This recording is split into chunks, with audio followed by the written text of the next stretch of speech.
Kumusta? Tatalakayin po natin ngayon ang isang kasong kriminal na naganap kamakailan noong 2024 sa ilang bansa ng Indonesia.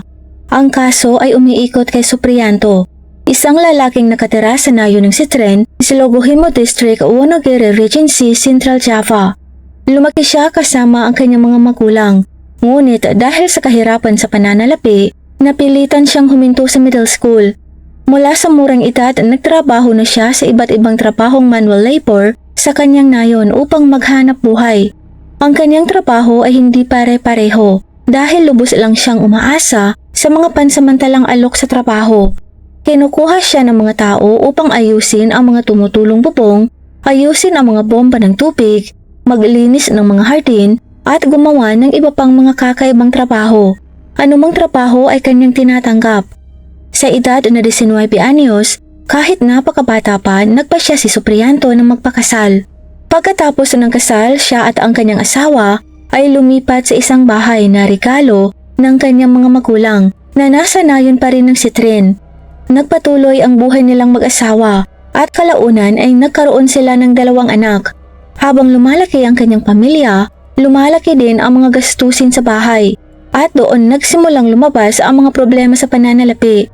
Si Supriyanto ay isang trabahador lamang na walang stable na trabaho. Kumikita lamang pag may magpapatrabaho sa kanya. Dahil napagtanto niyang hindi sapat ang kanyang kinikita para itaguyod ang kanyang pamilya, sinubukan niyang maghanap ng paraan para kumita ng dagdag na pera. Kumuha siya ng trabaho bilang parking attendant sa isang tourist site sa Wonogiri, umaasang madadagdagan ang kanyang kinikita. Gayunpaman, gaano man siya magsumikap, hindi bumuti ang kalagayang pinansyal ng kanyang pamilya. Dahil problema sa pera ang ugatan ng lahat, kasama ang mainiting ulo at ang madaling mairitang personalidad ni Supriyanto, mas naging magulo ang pagsasama nila ng kanyang asawa. Madalas silang mag-away at isa sa kanila ay ayaw magpatalo. Kasabay nito noong 2009, isa pang issue ang kinaharap ni Supriyanto. Isinanla niya ang kanyang cellphone sa halagang 500,000 rupiah, higit 1,900 pesos sa kasalukuyan. Ngunit nang dumating ang deadline, hindi siya nakaipon ng sapat na pera para tubusin ito. Desperadong makakuha kaagad ng 500,000 rupiah, nagsimulang mag-brainstorming si Supriyanto ng mga paraan upang makakuha ng mabilis na pera. Sa kanyang sandali ng desperasyon, nakaisip siya ng isang matapang na plano. Pagnanakaw ng motorsiklo sa isang dumaraan. Nakipagtulungan siya sa isang kapwa parking attendant na nagngangalang Suruno at magkasama silang nagbalak na magtambang ng mabibiktima sa isang di mataong daan sa Dunuloyo Forest. Isa itong liblib na lugar na alam ni Supriyanto. Isang tahimik na kalsada na may napakakaunting dumadaan, ngunit madalas napuntahan ng mga lovers na naghahanap ng privacy. Noong May 2009, isinagawa ang kanilang plano. Nagtago sina Supriyanto at Suruno sa kahabaan ng bakanting kalsada, naghihintay na may dumaang mabibiktima. Maya-maya pa may paparating ng couple na nakamotorsiklo at sila ang naging punterya. Pero hindi lang sila ninakawan ng 2 salarin, brutal din silang inatake. Kinuha ang lahat ng kanilang mga gamit, kabilang ang isang Yamaha Mio motorcycle, 2 cellphone, 2 wallet at isang gintong singsing na pagmamay-ari ng biktima. Matapos ang pagnanakaw, tumakas ang mga salarin at naiwan ang 2 biktimang nakahandusi sa tabing kalsada na malubhang nasugatan mula sa maraming saksak. Makalipas ang ilang oras, ang mga lokal na residente na dumaraan ay nakita ang magkasintahang nakahiga at hindi na gumagalaw. Ang kanilang mga katawan ay napuno ng maraming sukat at nakahandusay sa gilid ng kalsada. Walang pagdadalawang isip na isinugod nila sa ospital ang mga biktima. Sa kasamaang palad, isa sa kanila ang binawian ng buhay nang dumating sa ospital dahil sa mga pinsalang natamo, habang ang isa pang biktima ay himalang nakaligtas ngunit nananatili sa kritikal na kondisyon. Hindi nagtagal, naglunsad ng investigasyon ng pulisya na kalaunan ay humantong sa pagdakip kina Supriyanto at Suruno. Matapos ang mahabang investigasyon, ang kaso ay dinala sa paglilitis. Noong October 2009, ibinaba ng korte ang hatol. Si Supriyanto ay sinintensyahan ng 15 years sa bilangguan, habang si Suruno ay nakatanggap ng 10 taong sentensyang pagkakakulong. Pareho silang nakapiit sa kulungan ng Sragen na matatagpuan sa Sragen Regency Central Java. Kasunod ng pag-aresto kay Suprianto, nalungkot at nahihiya ang kanyang asawa nang malamang siya ay isang walang awang magnanakaw at hindi nakayanan ang kahihiyan ay nagpa siyang makipagdiborsyo sa kanya. Ito ang tunay na nagpaguho kay Suprianto. Nawala sa kanya ang lahat, ang kanyang pamilya, ang kanyang kalayaan at ang kanyang kinabukasan. Sa kanyang mga taon sa likod ng mga rehas, siya ay kinain ng labis na panghihinayang. Habang nasa kulungan, nagpakita si Suprianto ng mga palatandaan ng pagsisisi. Nagsimula siyang tumuon sa relihiyon, masikap na nananalangin at naging isang imam pa nga na nangunguna sa mga komunal na panalangin sa mga bilanggo. Maging ang mga opisyal sa bilangguan ay kinikilala ang kanyang mga positibong pagbabago sa pag-uugali at saloobin. Matapos maglingkod ng humigit kumulang 11 taon, noong 2020 ipinakilala ng gobyerno ng Indonesia ang pagbabawas ng sentensya at social reintegration program para sa mga bilangguang may mabuting pag-uugali. Sa ilalim ng programang ito, ang mga bilangguang nagsilbi ng higit sa kalahati ng kanilang sentensya at nagpakita ng mabuting pag-uugali ay nabigyan ng maagang pagpapalaya at pinayagang makauwi para mabawasan ang panganib ng pagkalat ng COVID-19 sa mga kulungan.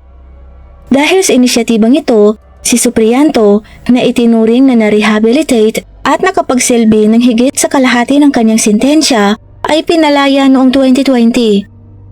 Matapos mapalaya, agad siyang bumalik sa kanyang hometown, sa nayon ng Sitran sa Wonogiri Region. Namuhay siyang mag-isa sa isang hiwalay na bahay, malayo sa kanyang mga magulang at sa kanyang pamilya. Nang makamit muli ang kanyang kalayaan, ipinagpatuloy ni Suprianto ang pagtatrabaho bilang isang day laborer. Tumatanggap ng anumang trabahong kaya para mabuhay. Hindi nagtagal noong 2020 rin, nakilala ni Suprianto ang isang babae at matagumpay na nakuha ang loob nito. Sa kalaunan ay kinasal sila sa loob ng parehong taon. Gayunpaman, ilang buwan pa lamang mula nang maikasal, ang kanyang bagong asawa ay mabilis na nagsampa para sa diborsyo. At ang dahilan nito ay hindi na nakakagulat. Hindi niya kinaya ang marahas na ugali ni Suprianto. Sa katunayan, nabuhay siya sa patuloy na takot dahil sa madalas na pagbabanta ni Suprianto na susunugin siya nito gamit ang gasolina. Sa takot, nagpa siyang makipaghiwalay kaagad. Kasunod ng kanyang diborsyo, bumalik si Suprianto sa kanyang nag-iisang buhay. Patuloy na nagtatrabaho bilang isang freelance na trabahador. Isang lalaking single na naninirahang mag-isa sa kanyang tahanan. Samantala, naging kasangkot naman si Suprianto sa isang organisasyong palakasan na pangunahing nakatuon sa martial arts. Si Suprianto pala ay may background sa martial arts at napakahusay sa pencak silat, isang tradisyonal na estilo ng pakikipaglaban sa Indonesia. Dahil sa kanyang kadalubhasaan, mabilis siyang nakakuha ng pagkilala at pagtitiwala. Sa kalaunan, itinalaga siya bilang security officer ng organisasyon. Hindi lang yun, naging pencak silat instructor din si Suprianto na nagsasanay ng grupo ng mga estudyante. Ito ay talagang isang positibong punto ng pagbabago sa kanyang buhay. Sa pamamagitan ng organisasyong ito, nakilala ni Suprianto ang isang babae na nagngangalang Kartika Margaret Dia Pratiwi na karaniwang kilala bilang Kartika na naging miyembro din ng grupo. Si Kartika ay hindi lamang aktibong miyembro, ngunit nagtatrabaho rin bilang isang empleyado sa isang pribadong bangko sa Ilogohimo, Wonogiri. Bukod pa rito, dati nang may asawa si Kartika, ngunit ngayon ay isang single mom na nakatira kasama ang kanyang mga magulang sa nayon ng Randusari sa Wonogiri. Halos 15 minutes na biyahe mula sa tahanan ni Suprianto. Matapos makilala ang isa't isa, nagkaroon ng romantikong damdamin ng dalawa. At noong 2021, madalas bumisita si Suprianto sa bahay ni Kartika at gayon din, madalas bumisita si Kartika sa tahanan ni Suprianto. Alam ng magkabilang pamilya ang kanilang relasyon at hindi nila ito tinutulan. Gayunpaman, pagkatapos ng ilang taong relasyon, noong March 2024, isang hindi inaasahang pangyayari ang naganap. Ang dating asawa ni Kartika ay biglang nakipag-ugnayan sa kanya at humiling na magbalikan silang dalawa. Pumayag naman agad si Kartika na hindi pa naman ganap na nakamove on sa dating asawa. Hindi lang yon, binalak ni Kartika na makipagkita kay Supriyanto para opisyal na wakasan ang kanilang relasyon. At mula sa sandaling ito, nagsimula ang lahat. March 26, 2024, araw ng Martes, pumasok si Kartika sa trabaho gaya ng dati sa isang pribadong bangko sa lugar. Nagplano siya na pagkatapos ng kanyang shift, pupunta siya sa bahay ni Supriyanto para pag-usapan ang kanilang relasyon. Bandang alas 5 ng hapon pagkatapos ng trabaho, dumiretso si Kartika sa bahay ni Supriyanto. Nang mga oras na yon, si Supriyanto ay mag-isa sa bahay, nakatayo sa kusina. Doon, ipinaliwanag ni Kartika ang lahat. Sinabi niya kay Supriyanto na gusto nang makipagbalikan ng asawa niya sa kanya. Saka sinabi kay Supriyanto na gusto na rin niyang tapusin ang kanilang relasyon. Nang marinig ito, lubos na nabigla si Supriyanto. Ang kanyang pagkabigla ay mabilis na napalitan ng galit at nagsimula silang magtalo ni Kartika sa mismong kusina. Sa init ng sandali, diretsong binato ni Kartika si Supriyanto ng isang tasa ng mainit na kape. Ito ay nagpasiklab ng husto sa galit ni Supriyanto. Nawalan na siya ng kontrol. Kinuha niya ang isang nasa malapit na tuwalya at idiniin ito ng mahigpit sa bibig ni Kartika. Mahigpit niya itong hinawakan ng mga 8 minuto. Ganap na pinutol ang supply ng hangin ni Kartika. Nangisay ang katawan ni Kartika bago tuluyang bumagsak sa sahig. Hinugot ang kanyang huling hininga doon mismo sa kusina. Nang malaman niyang wala na si Kartika, nataranta si Supriyanto. Sa sandaling yon, walang ibang tao sa bahay at walang nakakaalam kung ano ang nangyari. Dahil sa takot, nagsimulang mag-isip si Supriyanto kung paano itatapon ang katawan at burahin ang lahat ng bakas ng kanyang krimen. Matapos maingat na isaalang-alang ang kanyang mga pagpipilian, nagpasya si Supriyanto na maghukay ng 2 butas sa likod bahay. Pagkatapos, kinalat kanya ang katawan ni Kartika palabas at inilagay sa isa sa mga butas. Binuhusan niya ng gasolina ang labi ng nobya at sinunog ang katawan nito gamit ang mga lumang gulong, umaasang ganap na masira ang mga ebidensya. Nang halos maging abo na ang katawan ni Kartika, dali-daling inilipat ni Supriyanto ang natira sa pangalawang butas, saka tinabunan ng lupa. Nang matapos, tinakpan niya ang magkabilang butas ng mga damo at palumpong para magmukhang ganap na hindi nagalawang lupa. Nang matapos ang lahat, ipinagpatuloy ni Supriyanto ang kanyang mga normal na gawain, tiwala na walang makakaalam kung ano ang nangyari. Nabahala ang pamilya ni Kartika. Napagtanto nilang hindi pa siya umuwi, isang bagay na hindi pa nangyari noon. Ang masaklap pa, hindi rin siya makontak, naka-off ang kanyang mobile phone. Sa takot na baka may nangyaring hindi maganda, agad na nagtungo ang kanyang pamilya sa bangko, kung saan nagtatrabaho si Kartika upang maghanap ng mga clues, ngunit wala silang nakita. Habang tumitindi ang kanilang pag-aalala, nagpasya ang pamilya ni Kartika na iulat ang kanyang pagkawala sa Departamento ng Pulisya ng Silogohimo. Nang matanggap ang ulat, naglunsad ng imbestigasyon ng pulisya at opisyal na inilista si Kartika bilang isang nawawalang tao. Nagsimula silang mag-interview ng mga taong malapit sa kanya at agad na lumabas ang pangalan ni Supriyanto. Nagtungo naman ang mga pulis sa bahay ni Supriyanto upang ipaalam sa kanya na naiulat na nawawala si Kartika. Doon nagulat si Supriyanto at ganap na itinanggi na may alam siya tungkol sa pagkawala ni Kartika. Gayunpaman, hindi madaling naniwala ang pulisya sa kanyang pahayag. Lalong lumakas ang kanilang hinala nang magsalita na rin ang pamilya ni Kartika. Matibay ang paniniwala ng mga ito na si Supriyanto ay sangkot sa kanyang pagkawala. Hindi lang dahil sa nobyo siya ni Kartika, kundi dahil alam na alam ng pamilya ni Kartika ang madilim na nakaraan ni Supriyanto, isang dating convict na nasintensyahan para sa isang seryosong krimen. Dahil si Supriyanto ay may nauna ng conviction at kilala sa kanyang maikli at marahas na ugali, ang mga pulis ay naging lalong kumbinsido na siya ay sangkot sa pagkawala ni Kartika. Mula sa puntong yun, sinimulan nilang lihim na subaybayan ang mga galaw ni Supriyanto habang nagtatanong din sa mga kapitbahay upang mangalap ng anumang posibleng mga leads. At dito nga lumitaw ang isang mahalagang pahayag ng saksi. Ibinunyag ng isa sa mga kapitbahay ni Supriyanto na noong March 26, ang araw ng pagkawala ni Kartika, may nakita siyang dalagang pumasok sa bahay ni Supriyanto noong hapon. Gayunpaman, hindi niya ito nakitang umalis. Ang testimonya na ito ang nagpatibay sa hinala ng pulisya. Pumasok si Kartika sa bahay ni Suprianto, ngunit hindi na lumabas. Agad namang bumalik ang mga pulis sa tahanan ni Suprianto. Sa pagkakataong ito, may dala na silang warrant para halughugin ang buong ari-arian. Nag-deploy din sila ng mga K9 units at nagsagawa ng masusing pagsusuri sa bawat sulok ng lugar. At sa loob ng maikling panahon, inalerto sila ng mga police dogs sa isang bagay na kahina-hinala. Isang partikular na lugar sa likod bahay. Itinuon ng mga investigador ang kanilang investigasyon sa lugar na yon. Pagkatapos maghukay ng mas malalim, isang nakakatakot na bagay ang kanilang natagpuan. Ito'y isang libingan. Habang naghuhukay pa sila, natuklasan nila ang isang sunog na kalansay.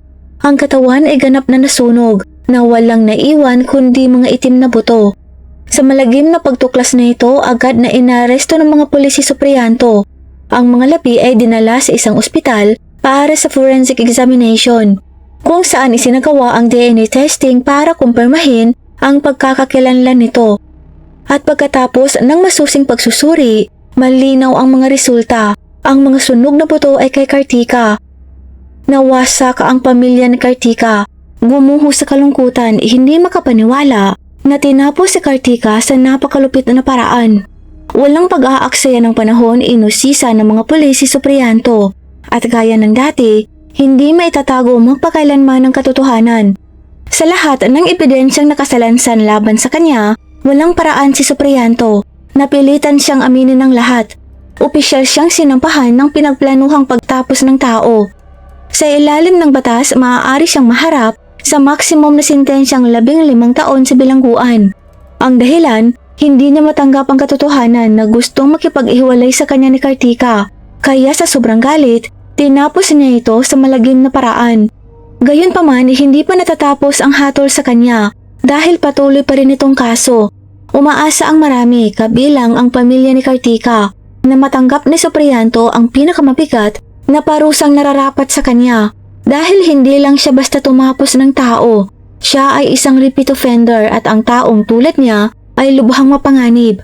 Kung makakatanggap siya ng magaan na sentensya, malaki ang posibilidad na muli siyang gagawa ng krimen kapag siya ay pinalaya.